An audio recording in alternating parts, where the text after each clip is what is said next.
Welcome to Zwida Media. If you're new to this channel, please subscribe. Don't forget to like, comment, and share. Here's a new video for today. Enjoy. Uthi akayindawo wesifazane waseMnquthu obonakale ohlelweni lokabambona kude ekihla esikaNandi ngenkathi kwethula umnakwabo ohlelweni Mnakwethu. Sanibonani nginibingelele ngiphinde nginamukele kuphi na kuphi la nibola khona le video. Mangoqala usijona lelikhasi wamukelekile igama lami ngusibonga konke wakandwando. Mothanda ungangibiza intatheli kaYouTube.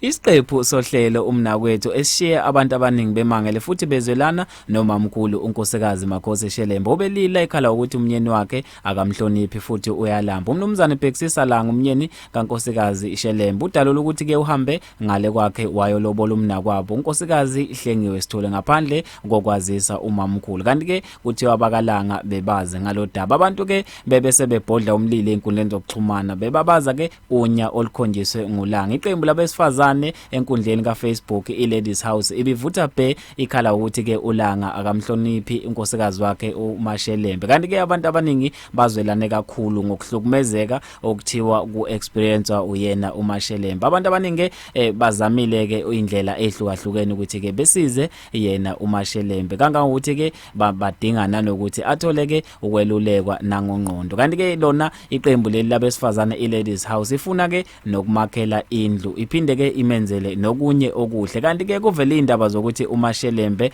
akeze ukumshiya umkakhe. Le ndaba ke zivezwe yiphepha isolezo. Abantu abaningi bebese bedideka emva ukuthi ke bebone unya olungaka olwenziwa ke uyena umkhonyana wakhe uMaShelembe. Bafethu ke nansi video la ecacisa kabanzi ngokuthi ke isolezwe ke engazuthi ke lishaya amampunge ayikho leyo nto kuthiwa ke abaxhumananga naye uMaShelembe. Aphandle uthi ngikhulume kakhulu awuzizwele nawe videweni ungathi ke imina okutshelile. Usisi uyafuna ukuhamba lapha kuloya mshado. Iqiniso lelo. Naloko enikubona kuyisolezwe ngizonicacisela futhi nakho. Abantu besolezwe azange bakhulume noMaShelembe. Akekho okhulume even kwifamily yakhe, akekho yefamily yakhe wayokhuluma njengesolezwe njengoba isibhala ukuthi uthi uyabuyela kwakhe kwasha kwacima uzohlala emzini wakhe. Ayikho leyo into leyo. Isolezwe liyayibhalela nje Nkosi yami niyalazi isolezwe lihlezi nje liphuma eceleni. Isolezwe nje noma lingangibiza lingitshele azange likhulume nalosisi, akekho okhulume nalosisi nje ngendaba zokuthi uyahlala noma uyahamba. Nathi thina self asikhulumanga ukuthi siyamhlukanisa nomuntu wakhe, yena uyozoyibonela. Ngase ngiyabuza ukuthi njengoba kukuningi kangaka ke sifuna ukumenzela kona usisi, sizokwenza kanjani esihleli lapha emzini wakhe? Uzokwakhela kanjani makumele simakhele ukuthi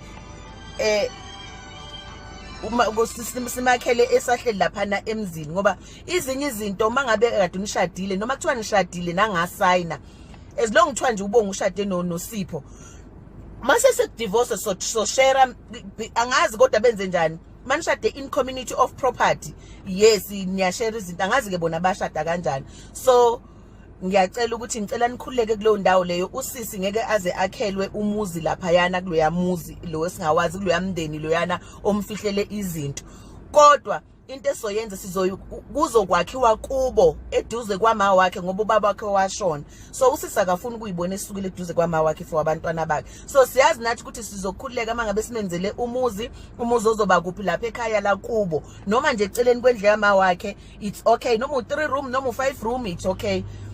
Lazo kwazi khona ukuthi okay angithi sibuye sihlekana ukuthi thina sibuye emzini. Wabuye emzini, okay uzobuye emzini ingane zakhe zibe neshelter naye akhuleke. Eyokuze eGoli uzoza eGoli azosebenza, singamupha imali simuphe yonke into kodwa at the end of the day usisters kumele asebenze so that azo build the future yakhe, ngoba ngeke sihlezi simupha imali every day. At the end of the day kumele asebenze. So yiloko kumele si understand kukucaciseleke ukuthi usisi uzosizwa manje just for icapital ukuthi ube na something ebambekayo esolid okwazi ukuthi ungaqala noma yini ngayo.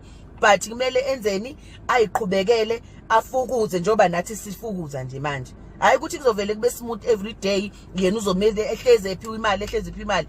Cha akuzukwenzeka kanjalo. Siyabonga nje ukuthi wonke umuntu uyafuna ukudonate.